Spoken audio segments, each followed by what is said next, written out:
dial from a glass of water and a candle. Today, we're going to talk about defining sacred space, right? Before we even get into the altar and all that, we're going to talk about how African people create sacred space within their immediate environment. And we're going to talk about the sacrifice of time and space, as I've spoken of in the book, when erecting an altar, okay? When you engage in any tradition that requires a modality of ritual worship where there is a shrine, we are talking about sacrifice. And one of the first sacrifices that is made is that of time and space. Okay? Time and space. These are two forces that are, we don't control them. We don't own them, but we give them freely within our own lives. So, when you're going to decide to erect a space of divine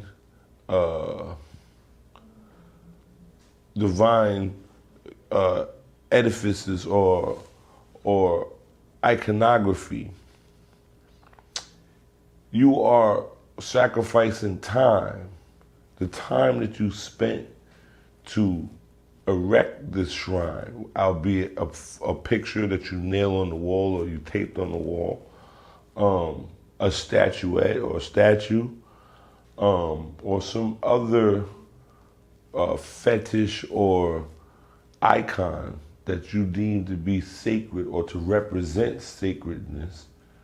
When you decide to buy it and put it up or to paint it, whatever it is, that is time that you have taken out of your life. And time is something that we cannot receive back, right? We don't get time back. And then we're talking about space. And space is the area that this said icon or whatever it is, whatever space that it is occupying, right? Because, a lot of people, space is an issue, especially the people who live in the city. They got the mountain bike hanging from the ceiling. They got bins under bins and bins on top of bins, and all because they got things, right? But when you engage in African traditional thought or practice, even at the ground level of spiritualism, when you put up a glass of water, you are giving up some of your space, right? You could be stacking some books there or putting some more DVD, putting another speaker there. Something else could be there. But you have allotted this area to this shrine. And so this is a sacrifice that you're engaging in because you're giving it freely, but you don't own it. So when you go to the nail salon and you go into the nail salon and it's a Korean nail shop, survey the area and you'll find somewhere in there they got some kind of shrine set up, right? And now the time that they sacrifice to this thing is the maintenance of it, whether it be incense or just refreshing the water or the fruit or the candle. This requires time. This requires regiment. This requires discipline, right? And these things allow Africans, or just indigenous people outside of the three major religions, this is what allows them to make church anywhere they want it to be. So understand that church is in a building because God is first perceived once man comes inside the house. We talked about this in an earlier episode. Man is out in the elements. He don't got time to think about God. He's thinking about his enemies and the pest and the other things that may be detrimental to his lifestyle. So once he becomes sheltered within a home that he's constructed, not a cave and not a cliff under a cliff, but an actual edifice. Once he does that, he now has the ability to have peace. This is where the meditation comes in, right? He's able to not hear the bugs. He's able to not hear the wolves, or he has a certain sense of solace for a moment. And this allows him to associate God to an edifice, okay? That God is in this building because it is away from the elements. It is away from the world.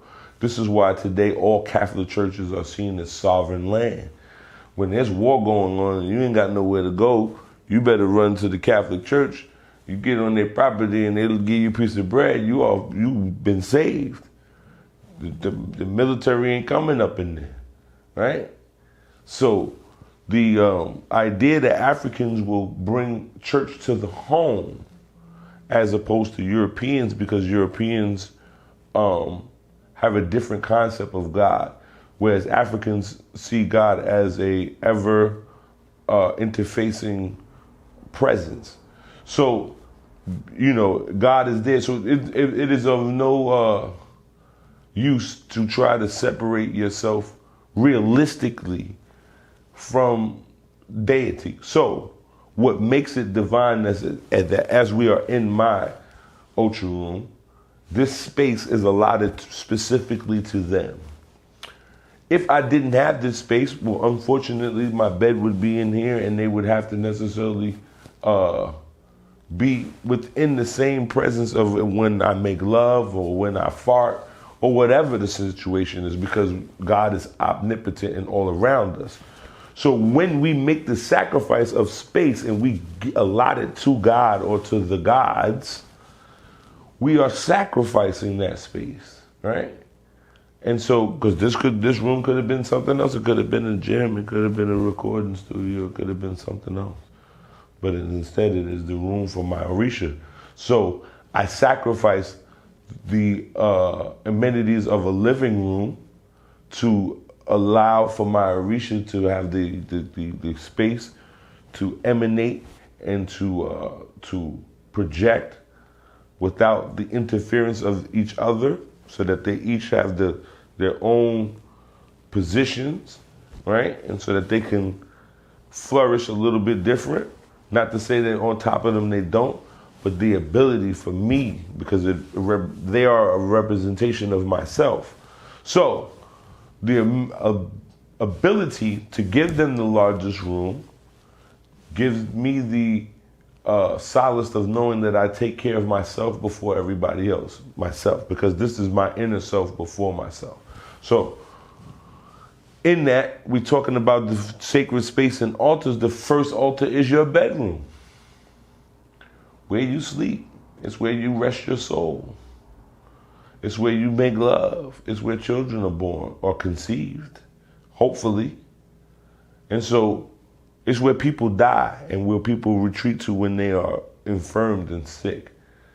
So the bed is a very sacred space.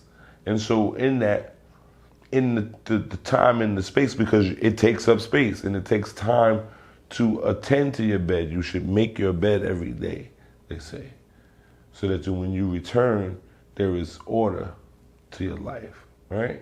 Because you have just come from the chaos of the world. So when you come into your bedroom, you strip down, and you get in your bed is not chaos.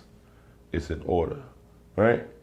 And so you are committed, again, the first sacrifice, which is time and space. The time that you use to erect the bed, to maintenance it, change the sheets, to fold up the sheets, to make the bed, to fluff the pillows. These are all things that benefit you and your soul at some point. And so the bigger the bed, the more you say about yourself. You ever met someone and they got a king-size, California king-size bed in a one-bedroom apartment, the bed bigger than everything? These people are confident. They know they love themselves. They want the ability to, when they sleep, they can roll all over the bed because that is their projection of the world, right? And so we look at the sacredness of the bedroom. Again, children are conceived in the bed. People die in the bed. People die in their sleep all the time.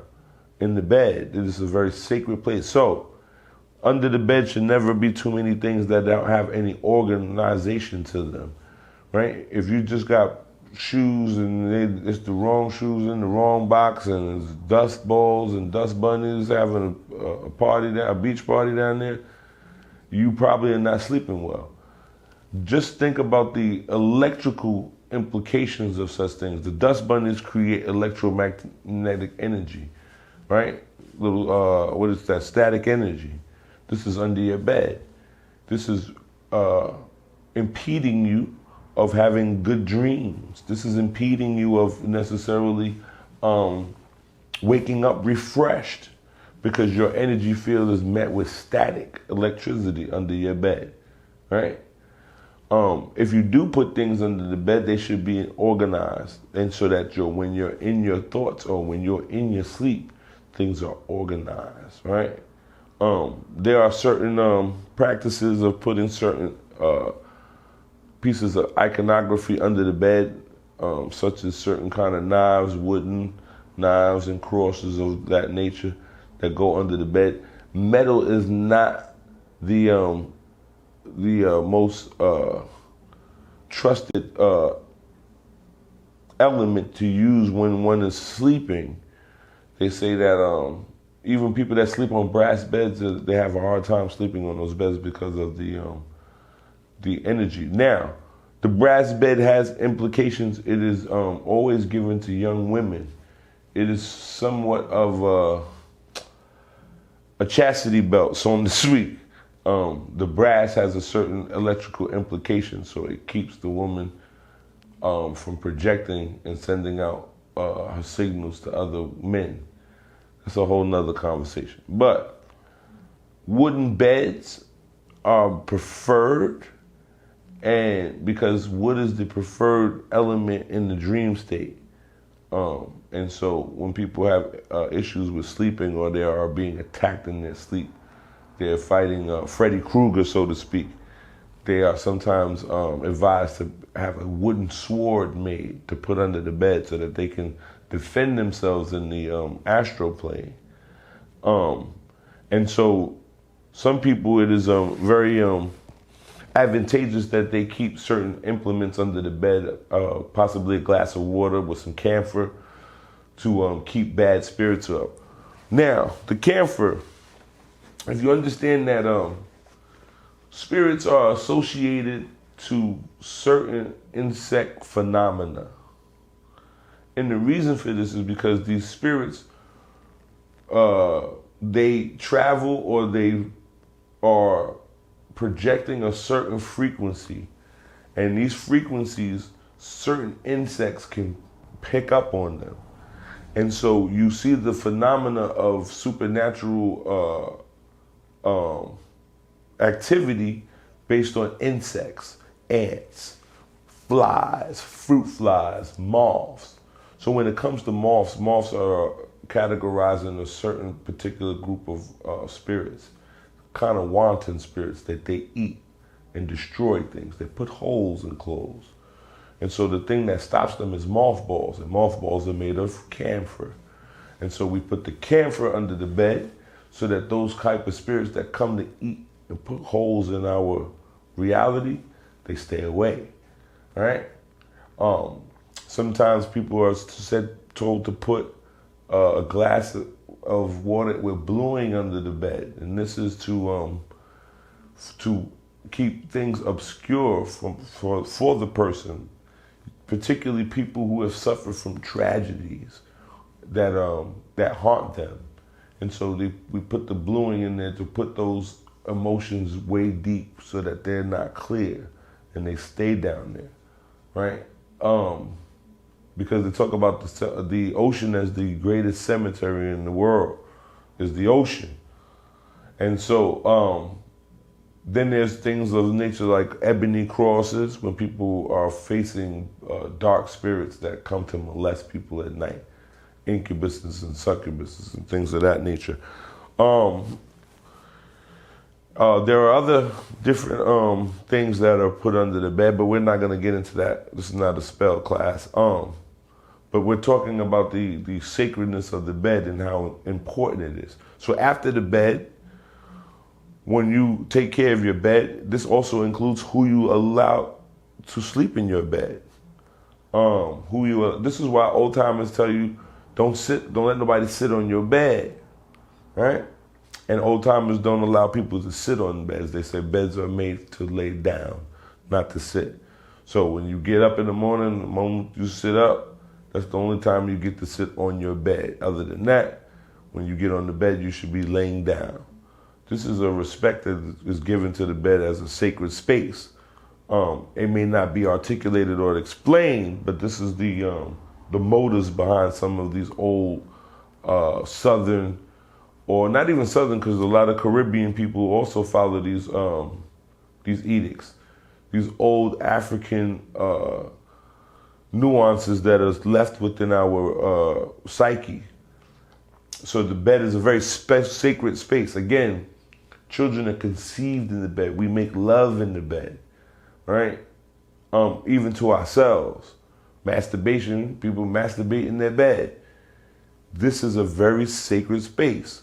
So the first altar you should be taking care of is your bed, especially to the men who tend to be a little bit more sloppier. Not all men. Men who have been in the military or been in some sort of correctional facility tend to have a very neat demeanor about themselves. But men who have not tend to be very messy, and they just chalk that up to being a man, and it's really detrimental. So, especially for our men, because women are a little bit more tedious, and they take the time to make their bed, and they put effort into their bed. They buy pillows and comforters, and they make their bed very comfortable. And this is why a lot of women they can become involuntary sex witches, where their bed becomes their cauldron, right? Because it's inviting. And so the bed should be the first altar that one attends to, the first sacrifice that you make in terms of what do you sleep on. And it's a real phenomenon. A lot of people live in displaced situations. They sleep on air mattresses and on the floor or on somebody's couch. This is poor spiritual health. And so we look at sacrifice of time and space, and we first consider our first altar, which is our bed. The sheets that you put on the bed dictate what type of phenomena you may experience in your sleep. If your bed sheets are have a lot of intricacies and different patterns going on, and these patterns are not specific to you. Now, this is where the old quilts come into place, because these quilts were made with prayers. And so these patches are somewhat of a cover to keep people away. So in the Caribbean, they say it'll cover you from duppy, right?